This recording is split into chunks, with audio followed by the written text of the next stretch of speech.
Oh, Belleville swashing rendezvous.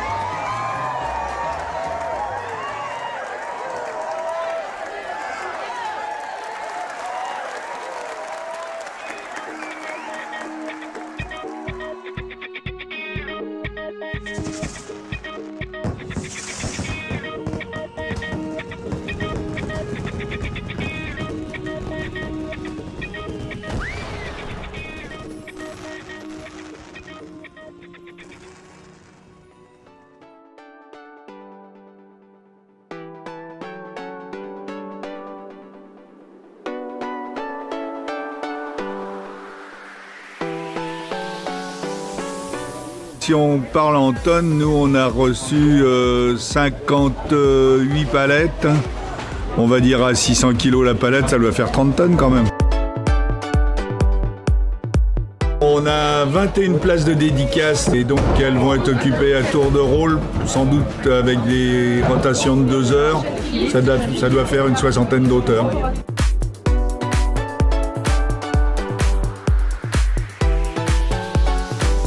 Alors on a des équipes diverses, hein, des menuisiers, des tapissiers, des électriciens, des peintres, des enseignistes, personnel de nettoyage en ce moment derrière nous. Monter, démonter, un peu plus d'un mois, on va dire 1 mois et 10 jours, quoi.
rassemble une cinquantaine de dessinateurs, une nouvelle génération basée en Égypte, au Liban ou encore en Syrie.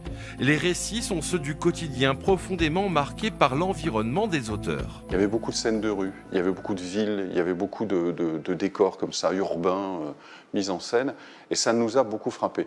Et on s'est dit, il y a une volonté d'essayer de témoigner d'aujourd'hui. Il y a aussi jouer jusqu'où on peut aller trop loin avec la censure. L'exposition présente une poignée de planches originales. Elles sont en effet très rares chez ces auteurs, dont le travail est surtout visible sur les réseaux sociaux. Ils sont tous, comme on dit maintenant, digital native. Ils travaillent directement sur écran et ils font ça pour le net. Les revues papier existent et elles sont extrêmement importantes, mais dans certains pays, on ne peut exister que sur le net. Par exemple, en Syrie, il y a un collectif qui s'appelle Comics for Syria. Et c'est des auteurs anonymes qui témoignent de la situation en Syrie aujourd'hui, la violence, les tortures, les contrôles policiers, etc. L'autre caractéristique de cette nouvelle génération d'auteurs, c'est que la place des femmes y est importante. On connaît quelques noms, on connaît Zeina Abirached, qui est juste là d'ailleurs, qui ont été publiés en France, mais il y en a beaucoup. Et ça dit quelque chose justement sur peut-être l'évolution, au moins dans les milieux culturels, l'évolution qui est en train de se passer de ce côté-là. L'exposition ouvre ses portes jeudi avec le Festival de la bande dessinée. Elle sera visible au musée de la BD jusqu'au mois de novembre 2018. C'est la nuit fauve à Angoulême. On connaîtra ce soir le nom du dessinateur ou de la dessinatrice distinguée cette année. En attendant, nous poursuivons notre plongée dans les bulles du festival avec Isabelle Hirsch. Bonsoir Isabelle. On commence avec une séance de dédicace qui a fait un carton plein aujourd'hui. La journée de samedi est traditionnellement la plus chargée, les rues étaient noires de monde et devant la galerie du Champ de Mars, des centaines de personnes attendaient donc pour la dédicace d'une personnalité.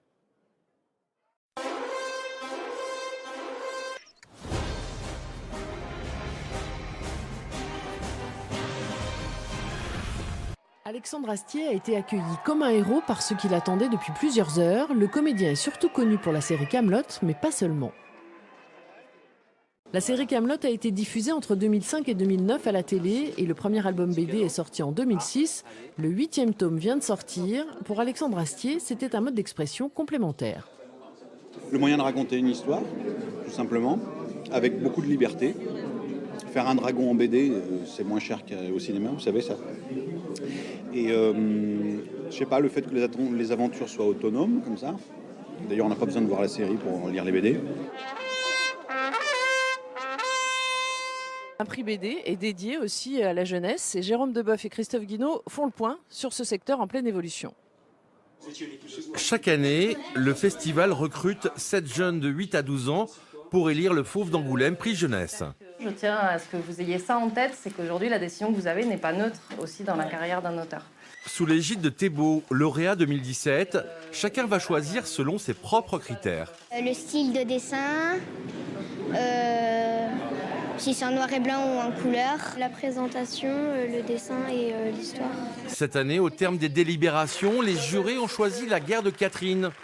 Pour les lauréats, l'apport de ce prix est un éclairage supplémentaire, synonyme de vente, mais pas seulement.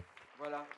Bravo. On croise tous les copains, les éditeurs, même les gens en dédicace qui vous félicitent. Voilà, donc c'est vraiment super agréable. J'étais sur un petit nuage quand j'ai reçu le prix et tout. Direction le quartier jeunesse. À l'intérieur, une exposition phare, Fairy Tales, et le résultat des concours de BD scolaires. L'occasion pour nous de vérifier qui décide des achats, ceux qui détiennent les cordons de la bourse ou les lecteurs. Ah non, c'est elles qui choisissent, sinon elles ne les lisent pas. Donc voilà. Bah, y a un budget, mais voilà, c'est lui qui choisit les auteurs. Voilà, moi, c'est lui, un livre, c'est celui qui le lit qui le choisit en général. Le festival a bien compris l'importance de ce secteur. Au fil des ans, l'offre sur la BD jeunesse s'est largement étoffée. On travaille vraiment depuis 10 ans à valoriser cette partie jeunesse, à l'étendre, à avoir un espace de plus en plus grand et de plus en plus adapté à toutes les tranches d'âge de la jeunesse, puisqu'il n'y a pas qu'une jeunesse, il y a des tout petits, mais il y a aussi des beaucoup plus grands. Et on essaye d'avoir une réponse globale. Un marché qui bat des records. Selon une étude du syndicat national de l'édition, les ventes de la BD jeunesse ont progressé de 78% en l'espace de 10 ans. Un autre univers qui fonctionne bien, c'est celui du manga. On vous emmène à sa découverte. Depuis une vingtaine d'années, le manga connaît un succès grandissant en France. L'auteur Tezuka, considéré comme le dieu du manga, a créé ce genre-là grâce à Walt Disney. Il a vu Blanche-Neige au cinéma et il a compris que toutes les émotions devaient passer par les yeux. Donc on a ouvert, on a agrandi. Finalement, dans le manga, tout le monde peut trouver son bonheur, même si la majorité des lecteurs est plutôt jeune. Parmi les animations proposées pendant le festival, des battles ont été programmés entre des dessinateurs. On a assisté à un combat titanesque entre des lapins et des chats. Eh bien, je souhaite bonne chance aux chats pour mettre en danger ce super lapin. Ah, Sylvain Savoya est aspiré apparemment. Est-ce que l'idée de Sylvain est excellente?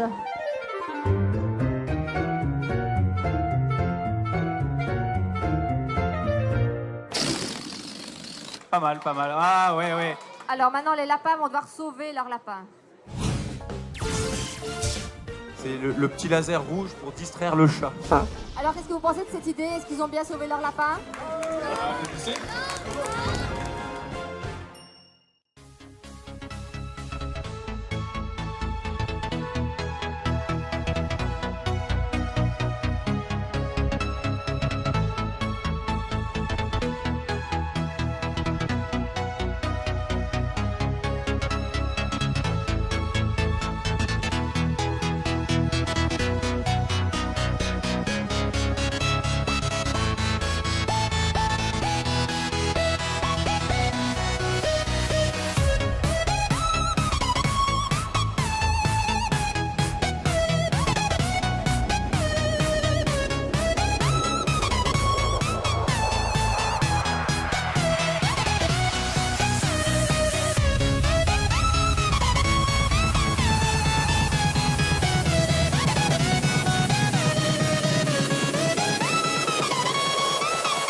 Et là, on est vraiment...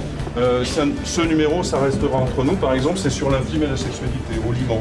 D'accord. C'est assez gonflé. Voilà. On a évidemment des accents sur ces planches. Alors j'aimerais juste attirer votre attention sur ces planches-là parce qu'on a... on va y arriver. C'est pas du tout la randonnée. Mais Martin, vous allez travailler à partir. Voilà, c'est à 11 ans, ils sont une visite. Ok. 混ざり合ってヨーロッパに限定したわけではないんですけども。De manière plus détaillée, c'est pas un pays en particulier, c'est des éléments pris un peu dans différents pays d'Europe. Est-ce que vous savez que vous avez l'auteur de... Oui, on le sait. Ah oui, vous le savez, d'accord. Parce que c'est lui, hein. À travers cette association et puis cette convention d'objectifs et de moyens signée par tous, financeurs ou partenaires professionnels, c'est un interlocuteur unique désormais pour le festival, pour 9e Art Plus qui est en charge de l'organisation, et puis c'est pour l'ensemble des partenaires publics, mais également aussi la profession, une façon de discuter, d'échanger, de travailler ensemble sur le festival de demain et puis sur ce qu'on souhaite y retrouver et faire en sorte qu'Angoulême reste la capitale de la bande dessinée. Une convention qui met en évidence l'importance de ce festival et de la BD et de ce qu'on peut faire autour de la BD pour soutenir la BD.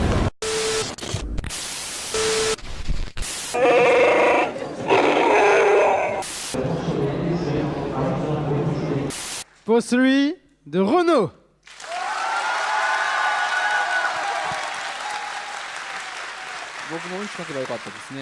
Si j'avais su, j'aurais fait Natsu sur les chiottes.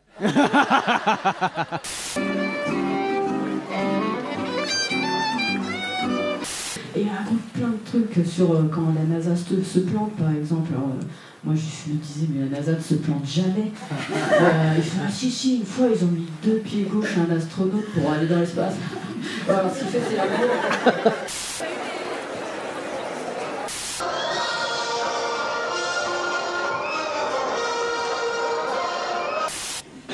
漫画なんていうものは書いてると親に怒られるものでなければいけないと思っています。Moi, je pense que le manga doit rester quelque chose qui déplaît aux parents.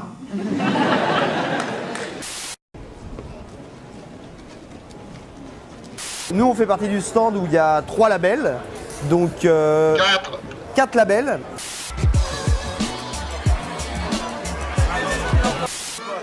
Un truc sympa ensemble et tout.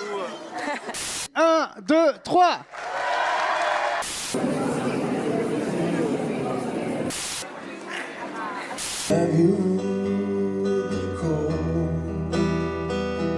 Cette fois, je big told you.